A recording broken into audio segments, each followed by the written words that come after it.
The sufferers of Duchenne muscular dystrophy are known as the boys. The disease mainly affects males, and because of its devastating impact on the body, sufferers are wheelchair-bound by 12 and usually dead by 20.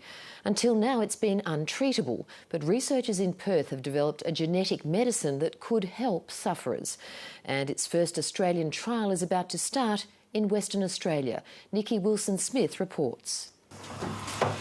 Connor Murphy was 3 years old when his parents received the news. The Murphy family was told he would soon lose the ability to walk, then breathe, and eventually, if he made it to his 20s, he would die. I talk to a lot of families who've been in this situation, and they all say without exception that the day their son was diagnosed is a day that is like tattooed on their head forever. You never forget it. You never forget the feeling, the emotions. It never leaves you. Connor Murphy has Duchenne, an hereditary genetic disease that mostly affects male children. It's the most common form of muscular dystrophy, and each year 45 Australian boys are diagnosed. His parents are, they know what's ahead, and they're watching their child deteriorate before their very eyes.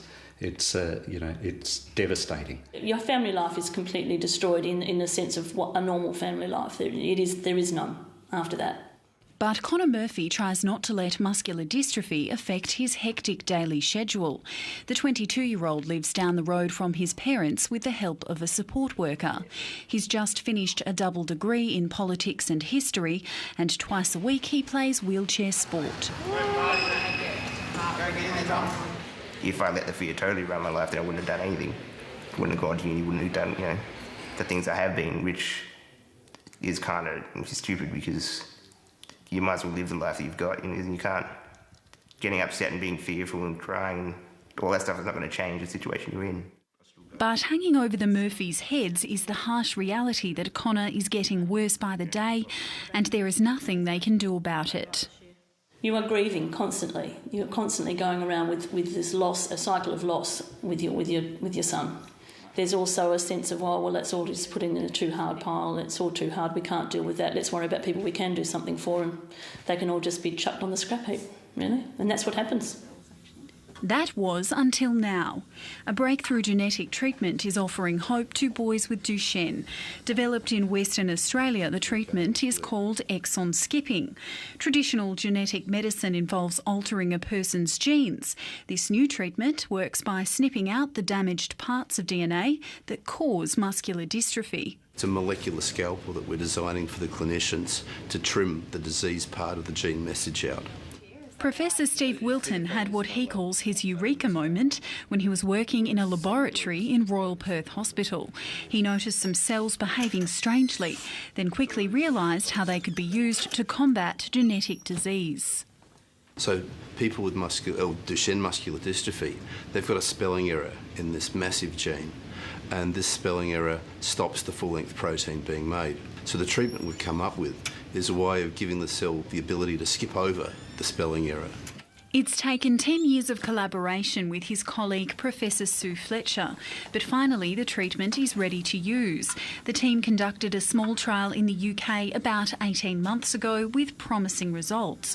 So the Muscular Dystrophy Foundation in Western Australia started fundraising to buy the genetic material needed to conduct a trial in Perth.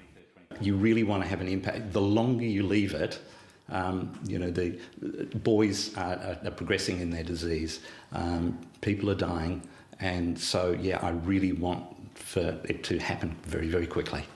But getting ready for a project of this scale takes time.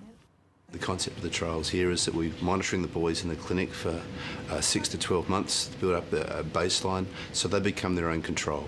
And then when we can start the treatment, we see if there's any deviation, if their breathing improves, if their strength improves, and so on. For the next few months, boys with Duchenne in their 20s will come to a Perth clinic where they'll be genetically tested, measured and checked to see if their genes are compatible with the treatment. Do you know about Steve's trial that's coming up? Yeah.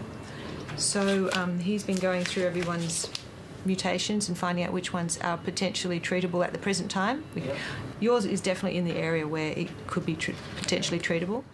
To make sure the treatment is safe, men in their 20s with the disease will be used as guinea pigs. For Connor Murphy, it's a small price to pay. I know I'll never walk again, which is not really my worry anymore. But yeah, no, definitely, even if it doesn't help me, if it can refine it and make it a better treatment for the guys coming up, then yeah, it's got to be worth it. The guys who I know of and their families are all putting up their hands to say, look, we don't care if it doesn't work for us. We know there's probably a chance that it won't, or most likely it won't, but we still want to be part of it. We still want to offer the little ones who are being diagnosed this year or last year or 2 years ago the chance of having this treatment. It may be too late to save Connor, but that doesn't change his determination to be a part of a new frontier in genetic medicine. It's exciting to see that, one day this might be something that isn't, when you find out your kid's got muscular dystrophy, it's not like a thing we go, oh no, doom and gloom. It'll be something where, oh well, it's just another thing to treat or whatever, This is the only realistic hope we have in the world at the moment. And, if it's too late for Connor, that's fine. I mean, it'll help someone else.